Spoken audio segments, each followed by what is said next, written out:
Amén. Quiero invitarle, hermano, que vaya al Evangelio de Mateo y vamos a leer el capítulo 27, Mateo 27, y vamos a leer del versículo 45 al 47. Así que si usted puede ir conmigo a Mateo capítulo 27, versículos 45 al 47, donde vamos a encontrar la cuarta frase, la cuarta expresión de Jesús desde la cruz. La cuarta expresión de Jesús desde la cruz.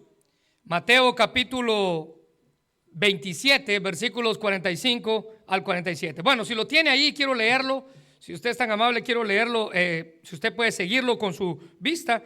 Dice el versículo 45: y desde la hora sexta hubo tinieblas sobre la tierra hasta la hora novena. Cerca de la hora novena, Jesús clamó a gran voz diciendo: Elí, Elí, lama sabactani.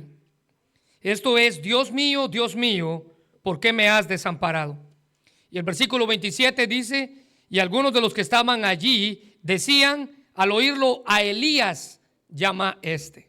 Bueno, hoy vamos a hablar acerca de la cuarta frase. Recuerden que estamos en esta serie hablando acerca desde la cruz, y yo quiero compartir con ustedes la cuarta expresión, la cuarta frase dicha por Jesús desde la cruz. Y esta fue una palabra de angustia. Jesús oró en la cruz, gritó en la cruz con angustia. Estas fueron palabras pronunciadas por nuestro Salvador y tienen un significado sorprendente. Recuerde que la crucifixión de Cristo ha sido el acontecimiento más extraordinario que jamás haya sucedido en la tierra. Y este grito de sufrimiento dicho por Cristo es una expresión de lo que fue y de lo que incluía esa escena de la cual hemos hablado durante las próximas o durante las semanas atrás, estas 3 semanas atrás. Los historiadores consideran que para la época en la que Jesús vivía, los romanos habían crucificado como a 30,000 hombres solo en la región de Palestina. Solo en la región de Palestina, según los historiadores, 30,000 crucificados los romanos habían condenado ahí. Pero la muerte de Cristo fue diferente a todos.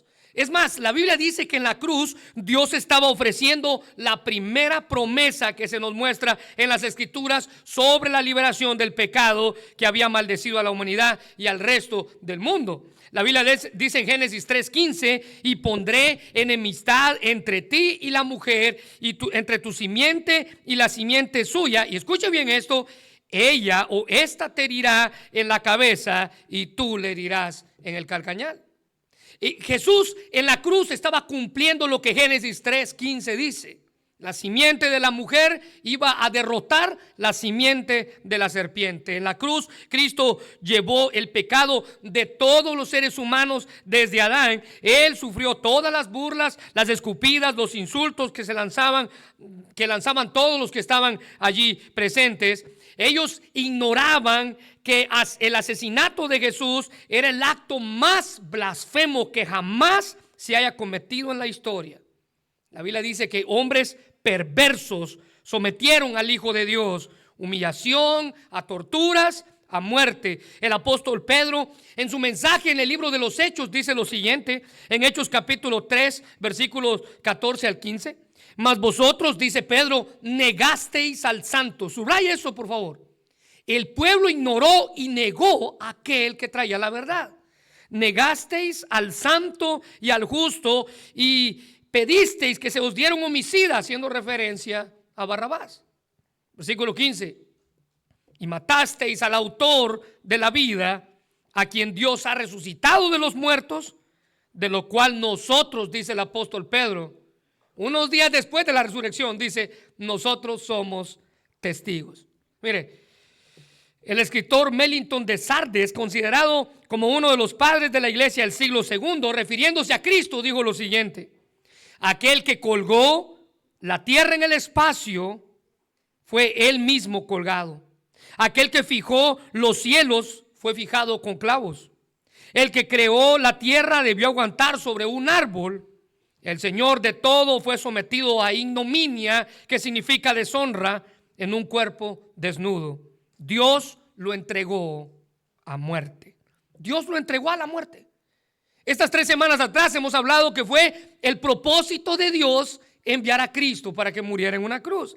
Y mire, al pensar en esto, por increíble que parezca, Dios no destruyó a esa gente en ese mismo instante, derramando toda su ira sobre los que estaban asesinando a su hijo. Dios no lo hizo.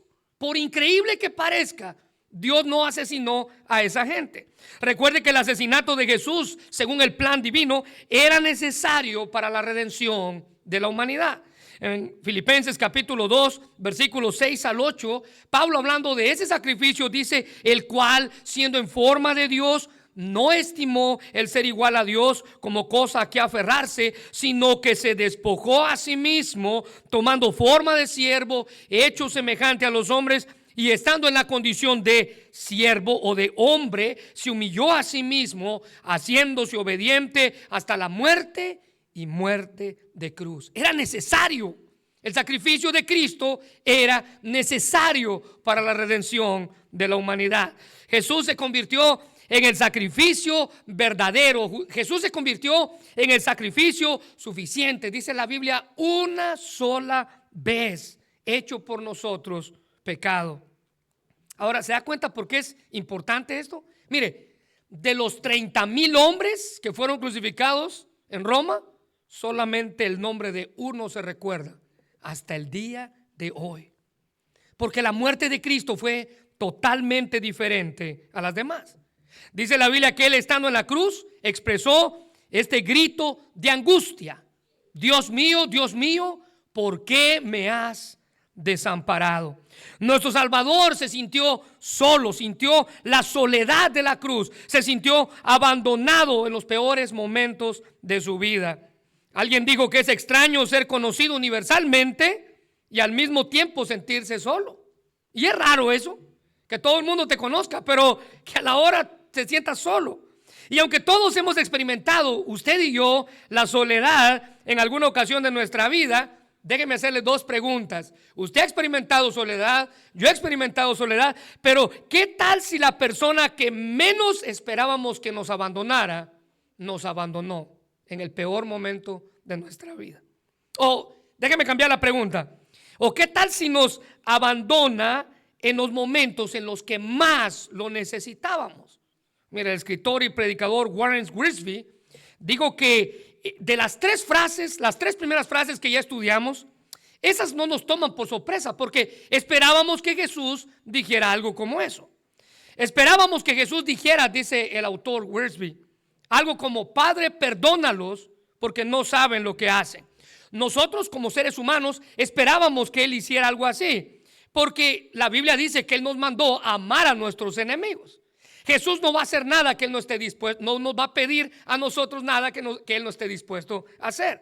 En Mateo 5:44 dice: pero yo os digo, amad a vuestros enemigos, bendecid a los que los maldicen, haced bien a los que os aborrecen y orad por los que os ultrajan y os persiguen. O sea que la primera frase, dice este autor, no nos toma por sorpresa, al igual que tampoco nos toma por sorpresa que Él haya perdonado la vida del malhechor. No nos sorprende que Él haya perdonado y que haya salvado a un ladrón aún en el último momento de su vida.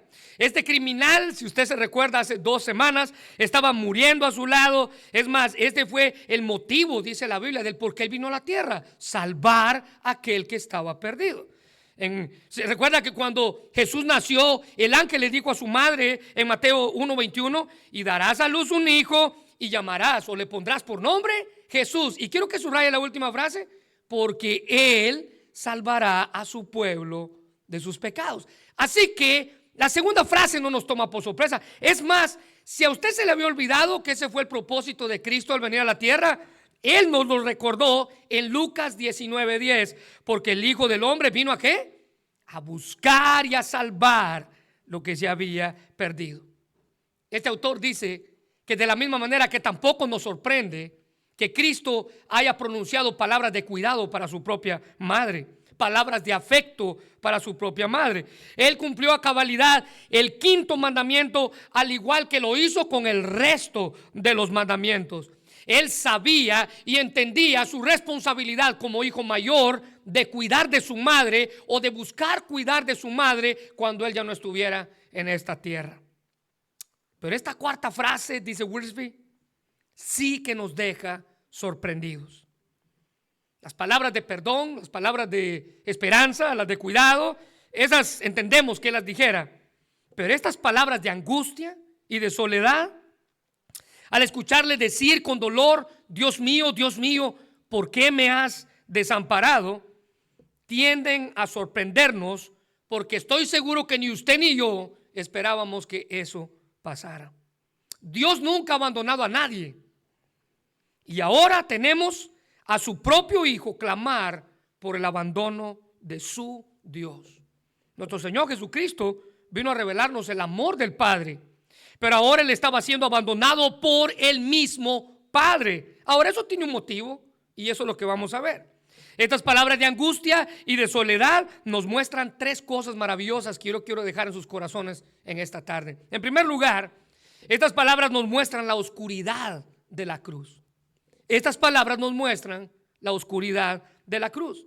El versículo 45 dice que desde la hora sexta hubo tinieblas, es decir, oscuridad sobre toda la tierra hasta la hora novena. Y aunque muchos han tratado de querer explicar o probar cómo ocurrió esa oscuridad, algunos afirman que fue una tormenta que cubrió el sol todo el tiempo. Otros, por otro lado, tratan de afirmar que fue un eclipse que duró 3 horas y cubrió el sol. Otros dicen que fue una tormenta de arena que cubrió la visión de aquella hora. Bueno, no sabemos a ciencia cierta cómo esta oscuridad tuvo lugar, pero lo que sí sabemos es que provino de Dios.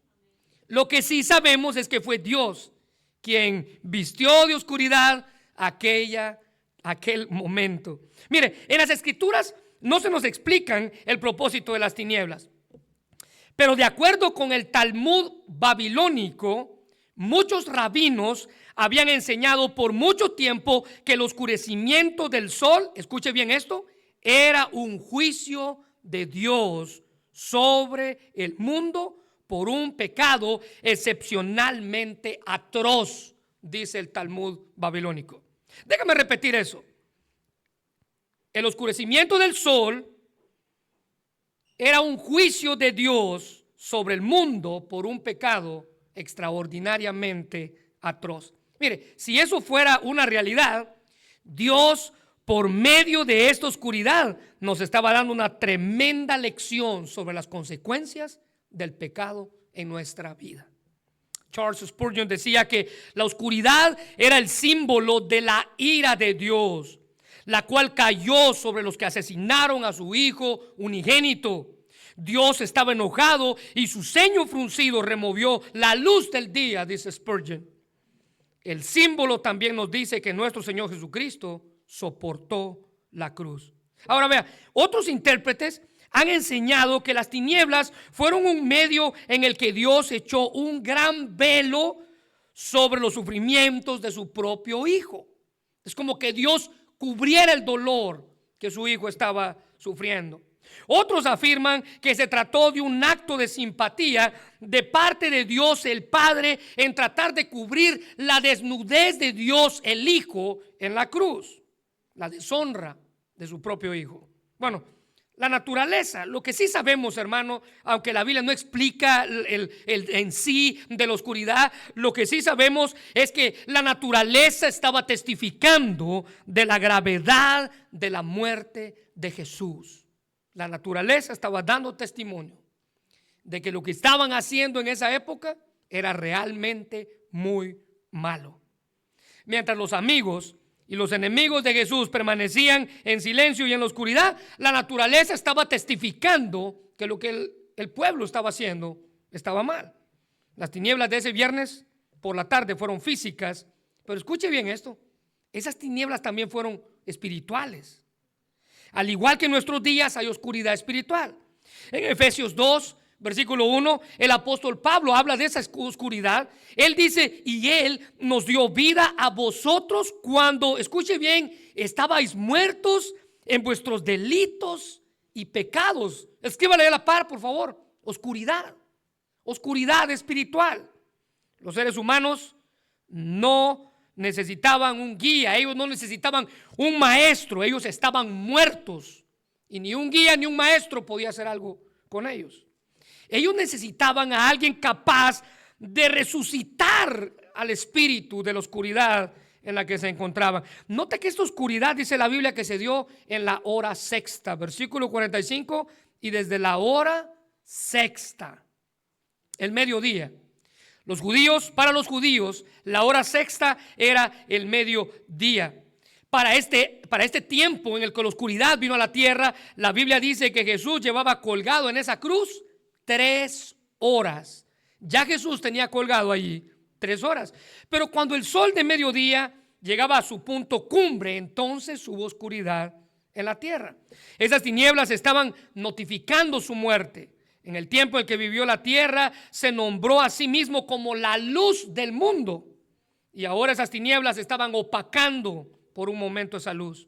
En Juan 8:12 dice, otra vez Jesús les habló diciendo: yo soy la luz del mundo.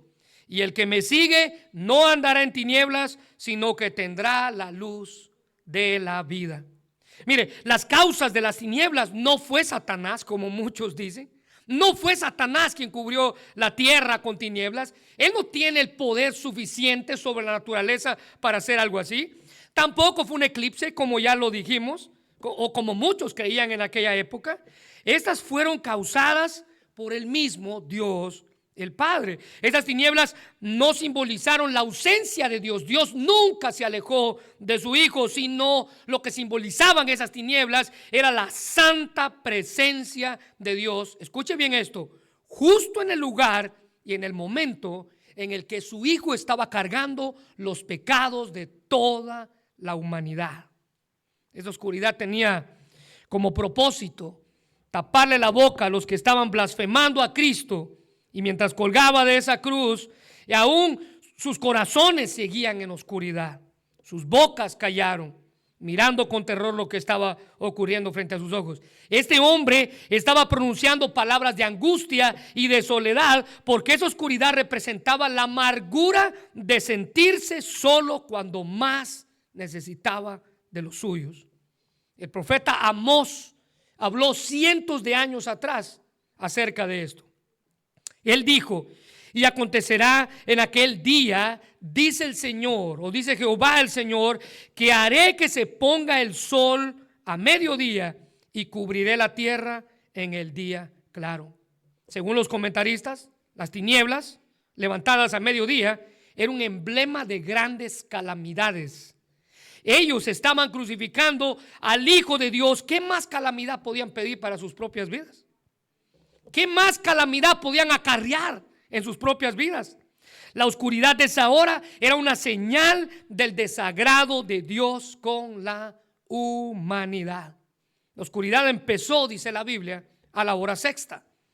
Y esta hora sexta es significativa porque era la segunda hora de la oración para los judíos. Ellos tenían 3 horas de la oración y esta era la segunda hora de la oración. Y continuó hasta la hora novena, a la hora del sacrificio vespertino. Fue aumentando la oscuridad probablemente en su densidad desde el mediodía hasta las 3 de la tarde. Y luego llegando a su hora más oscura, más profunda en el momento, ese grito de angustia que acabamos de leer: Dios mío, ¿por qué me has desamparado? Es un grito de lamento, de dolor. En ese momento era cuando la llama de el único gran sacrificio vespertino, que era Cristo, se estaba consumiendo, estaba ardiendo en lo más fuerte. Las palabras vinieron bien al caso. El Hijo de Dios se sentía solo y en esa oscuridad se mostraba su soledad. El comentarista William Barclay dice que se produjo una gran oscuridad cuando murió Jesús. Era como si el sol mismo no pudiera mirar lo que las manos humanas habían hecho. El sol no podía ver lo que las manos humanas estaban haciendo. El mundo queda en tinieblas cuando los hombres intentan deshacerse de Jesús. En la cruz, hermanos, fue el lugar donde se mostró un gran juicio divino, en el que los pecados del mundo fueron derramados sobre el Hijo de Dios perfecto y sin pecado, tomando Él nuestro lugar. Así que fue apropiado que ese juicio, la oscuridad, nos mostrara la reacción de Dios en contra del pecado y en contra del pecador. Ahora, note en segundo lugar, porque esta palabra o esta frase de angustia, en segundo lugar, nos muestra la soledad de la cruz. Nos muestra la oscuridad de la cruz, pero en segundo lugar nos muestra la soledad de la cruz. El versículo 46 dice que en la hora novena, es decir, las 3 de la tarde, Jesús clamó a gran voz diciendo: Elí, Elí, lama sabactani. ¿Qué significa? Dios mío, ¿por qué me has desamparado? La oscuridad de aquella hora también pudiera representar el dolor que se hallaba en el corazón de Jesús en aquel momento, cuando estaba siendo abandonado por el Padre debido a la maldad que había ahora en él. Jesús fue abandonado por un Dios que prometió nunca abandonarnos. Jesús fue abandonado por un Dios que promete en la Biblia nunca abandonarnos. La vida de Jesús durante la tierra fue llena de soledad. Desde los inicios de su ministerio, cuando predicaba a las multitudes, dice la Biblia, y les exhortaba, confrontándoles y exhortándoles a comprometerse con su ministerio, con la palabra de Dios. Mire lo que pasaba en Juan 6, 66, 68. Desde entonces, muchos de los discípulos, subraya esto por favor, lo dejaron, se volvieron atrás, ya no andaban con él.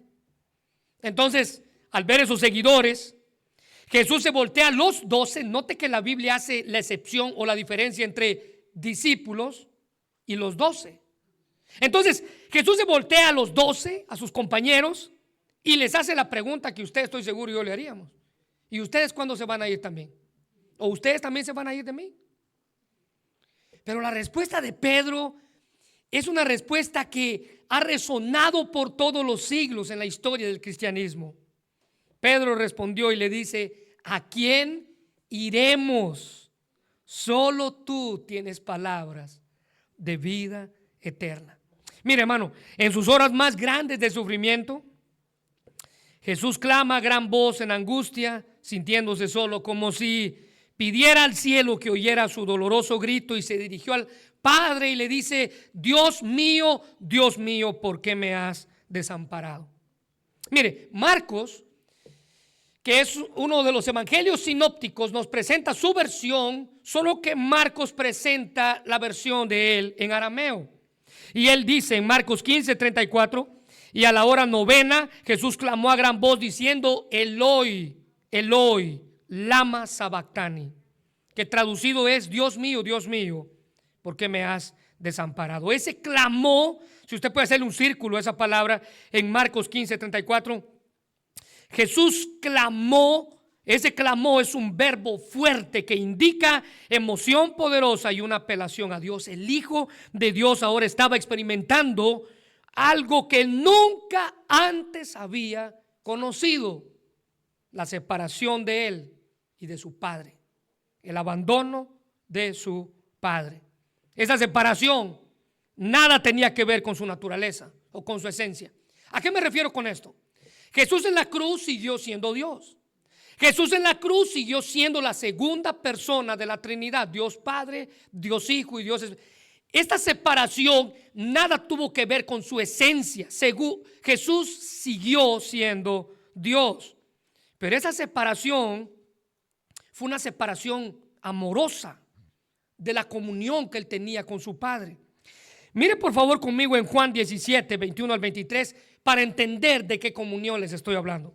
Note y vea lo siguiente: para que todos sean uno, escuche bien esto, como tú, oh Padre, en mí y yo en ti, que también ellos sean uno. Ellos eran uno. El Padre y el Hijo eran uno. Pero al momento de la cruz, Dios se separa de esa unidad. Jesús dice: para que el mundo crea que tú me enviaste. Versículo 22: la gloria que me diste yo les he dado. Vuelva a subrayar esto por favor: para que sean uno, así como nosotros somos uno. Versículo 23. Yo en ellos y tú en mí, para que sean perfectos en unidad, para que el mundo conozca que tú me enviaste y que los has amado a ellos. Subraya esto, como también a mí me has amado. Esa separación del Padre y del Hijo es lo que Jesús está lamentándose en la cruz. Ahora vea, algo interesante de esta expresión es que este es el único lugar en los evangelios donde Jesús se refiere a Dios no como Padre, sino como Dios mío. En ninguna otra parte en los evangelios Jesús le llama a Dios Dios, sino Padre.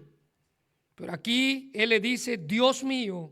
Dios mío. Y el nombre repetido, Dios mío, la expresión repetida, Dios mío, expresa el amor profundo y la añoranza por el Padre. Dios, me dejaste. Mezclados con la agonía, el dolor de estar separados de Él. El doctor MacArthur dice que esa expresión afirma que sin lugar a dudas el Padre visitó el Calvario en juicio, pero estuvo ausente en consuelo. Dios derramó su juicio sobre la cruz, pero no consoló ni a su propio Hijo. A diferencia de otros lugares. Y déjenme darle unos ejemplos. A diferencia de la tentación, donde Jesús pasó 40 días y 40 noches en el desierto ayunando, y después dice la Biblia que de 40 días y 40 noches es tentado por Satanás. Dice la Biblia que al final de la tentación, cuando él salió victorioso, envió ángeles para que lo apoyaran. ¿Se recuerda en el huerto de Getsemaní?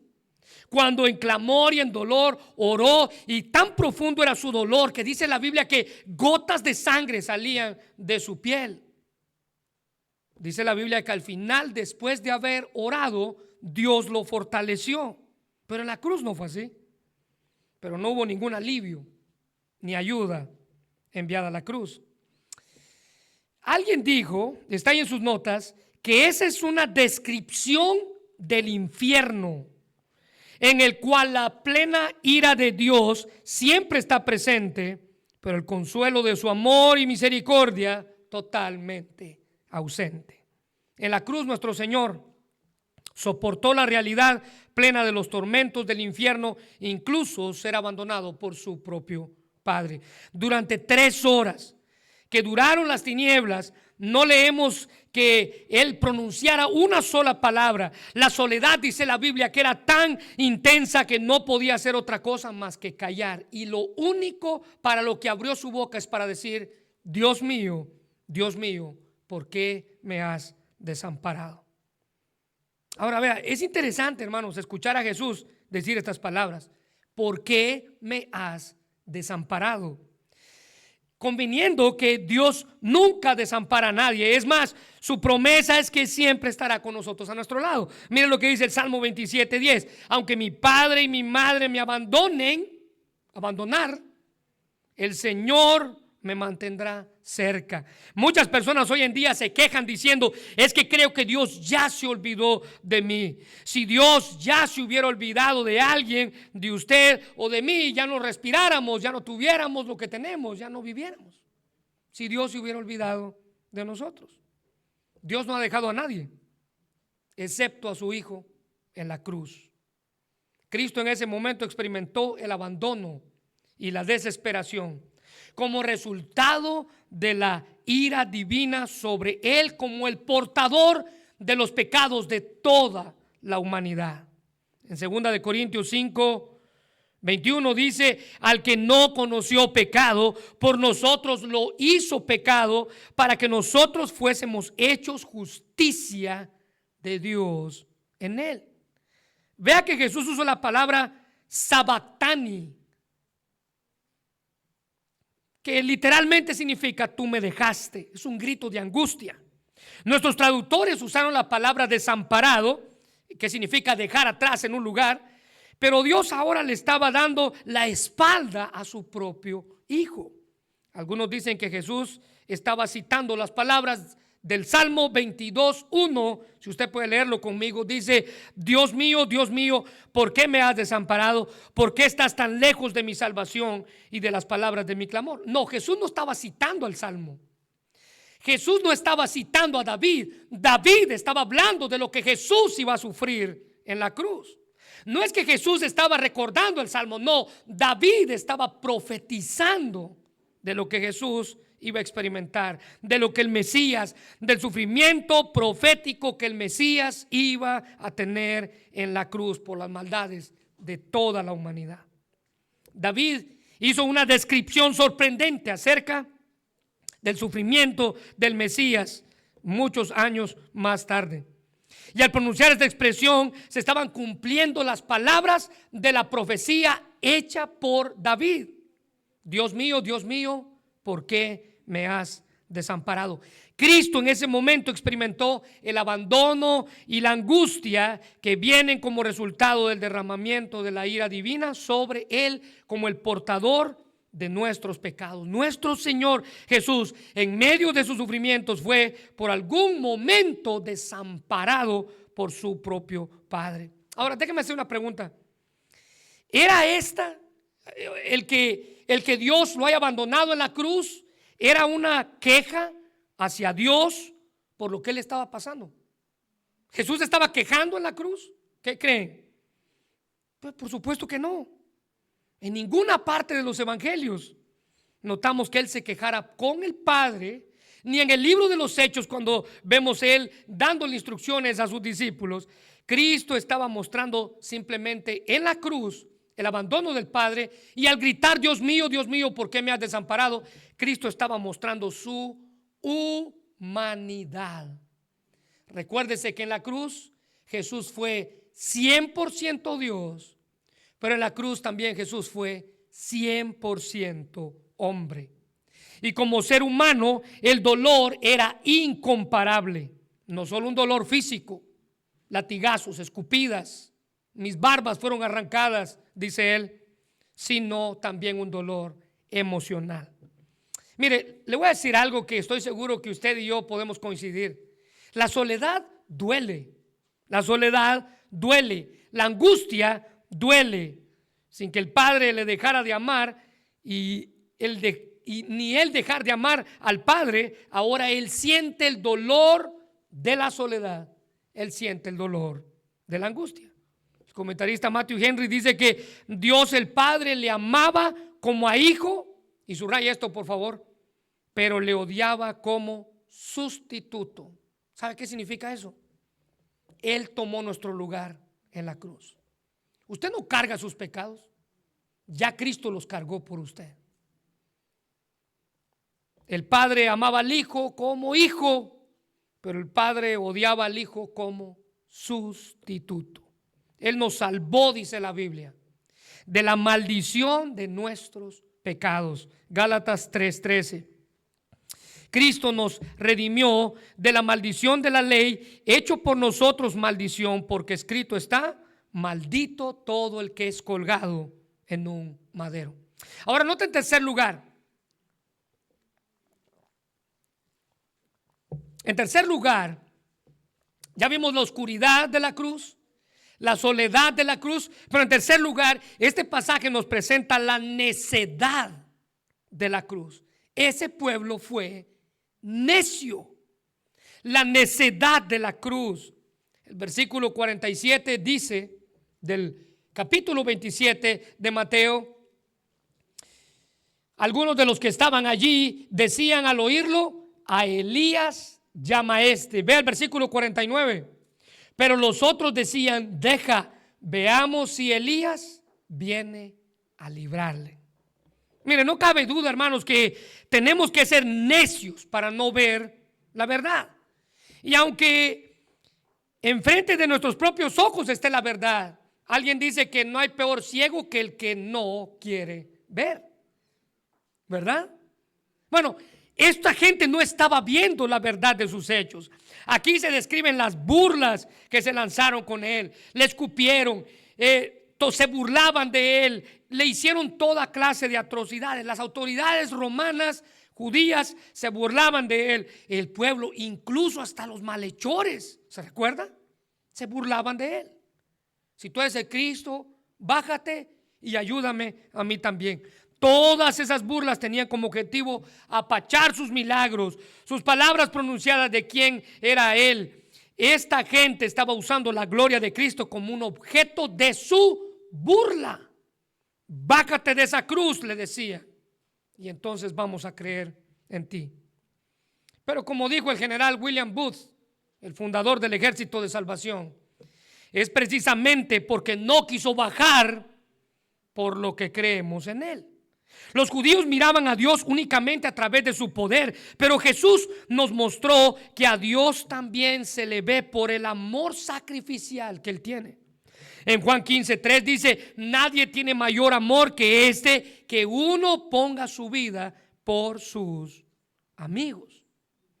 La necedad de ellos había llegado hasta el punto en el que muchos pronunciaban palabras de insultos.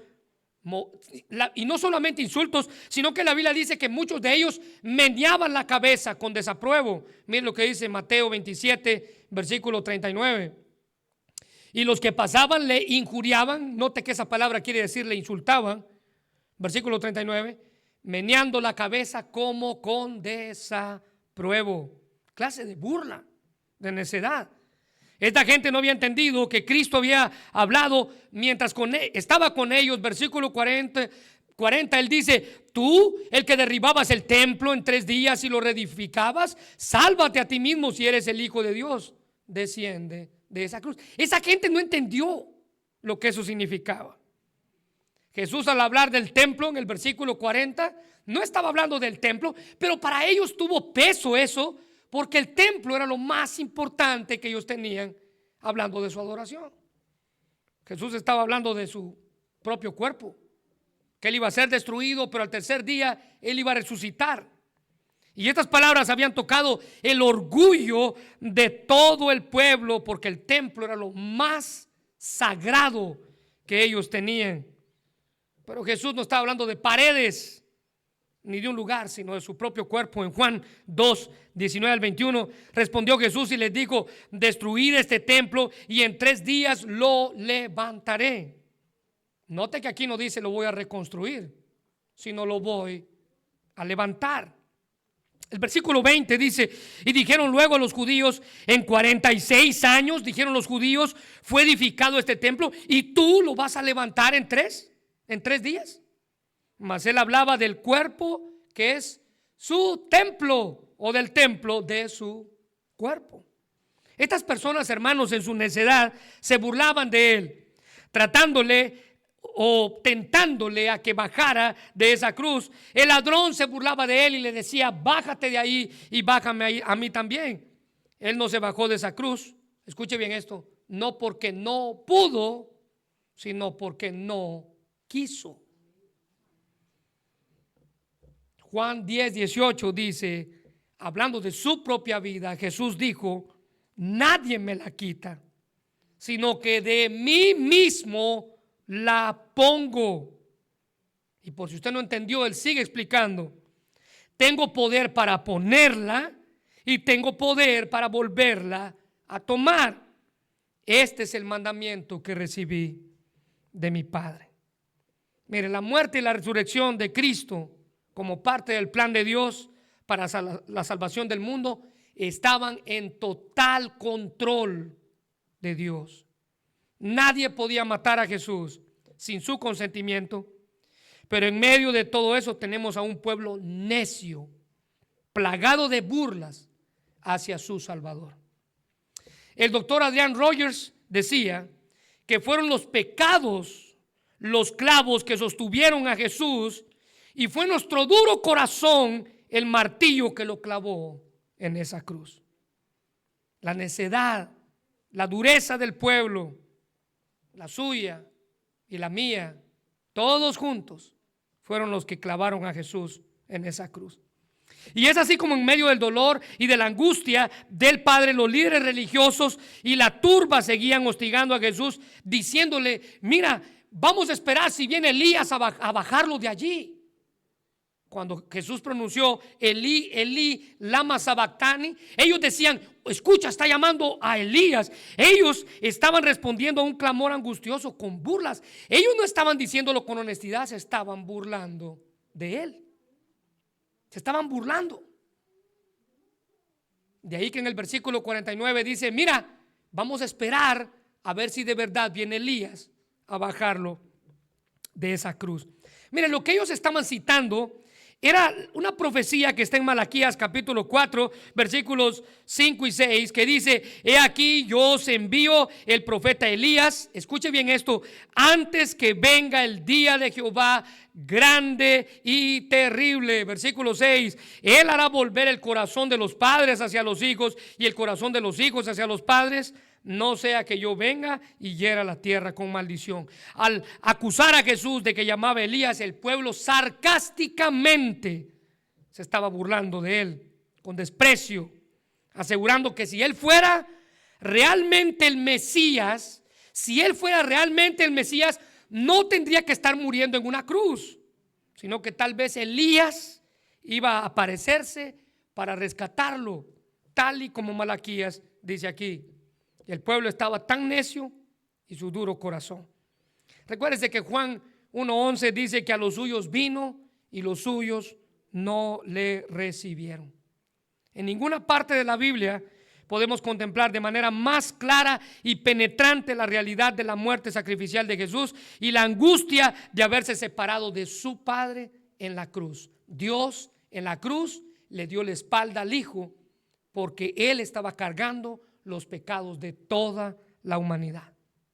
Primera de Pedro 3:18 dice, porque también Cristo padeció una vez por los pecados, el justo por los injustos, para llevarnos a Dios, siendo a la verdad muerto a la carne, pero vivificado en espíritu.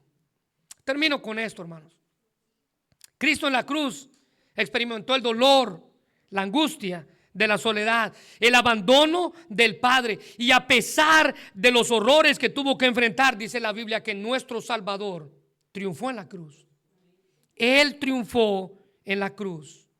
Él es un vencedor y nos ha dejado un ejemplo que debemos seguir en nuestras angustias y en nuestra soledad. William Barclay dijo, el vencedor es el que se niega a creer que Dios se ha olvidado de él, aun cuando todas las fibras de su ser se sientan abandonadas. El vencedor es aquel que no deja que se le pierda nunca la fe, aunque se sienta que ya ha perdido toda su base.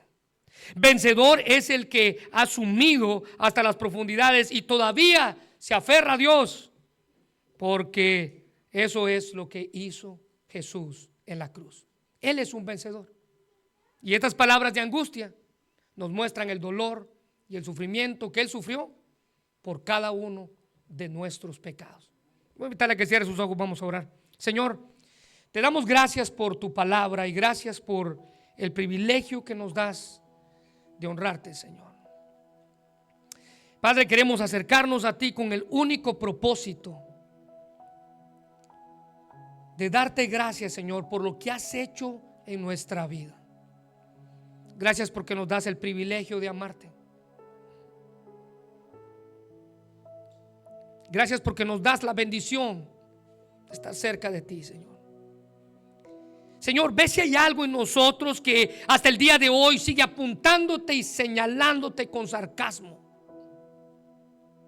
burlándose del sacrificio que tu Hijo amado hizo en la cruz por cada uno de nosotros. Señor, deberíamos de estar eternamente agradecidos por lo que Jesús hizo por nosotros en la cruz. El sufrimiento y el dolor expresado en esta frase, Dios mío, ¿por qué me has desamparado? Nada se compara con eso, mi Dios. Sufrimiento amargo, el dolor de sentirse lejos de su propio Padre cuando nunca se había alejado de Él. Si podemos decir algo de Jesús, es la relación perfecta que tuvo con el Dios, el Padre. Pero en la cruz ocurrió el abandono. Dios el Padre no podía estar cerca del pecado. Y Dios el Hijo estaba llevando no sus pecados, sino los pecados de toda la humanidad. Entonces Dios el Padre le da la espalda a su propio Hijo en la cruz. Señor, gracias por ese sufrimiento. Porque si tú no hubieras sufrido en esa cruz, nosotros hubiéramos tenido que sufrir en ella. Por eso te damos gracias, Señor. Nuestro corazón debe de estar agradecido cada día por lo que has hecho por nosotros. Nuestra familia debe estar agradecida cada día por lo que tú has hecho con nosotros. Gracias porque quitaste la angustia de nuestra vida y nos diste perdón. Gracias porque quitaste los pecados de nuestra vida y nos diste salvación. Gracias por lo que has hecho por nosotros. Y si hay alguien aquí, hermanos, que aún no le ha pedido perdón a Jesús por sus pecados, este es el momento en el cual usted puede ponerse a cuentas con su Dios. Este es el momento. Es el tiempo en el que tiene que agradecer por lo que Él ha hecho por usted. Señor, gracias por tu palabra. Queremos pedirte que la bendigas y que nos ayudes, Padre, a toda esta semana a pensar en esta frase de angustia que dice: Dios mío, ¿por qué me has desamparado? El abandono del Hijo en la cruz. Queremos celebrar esta semana, Señor.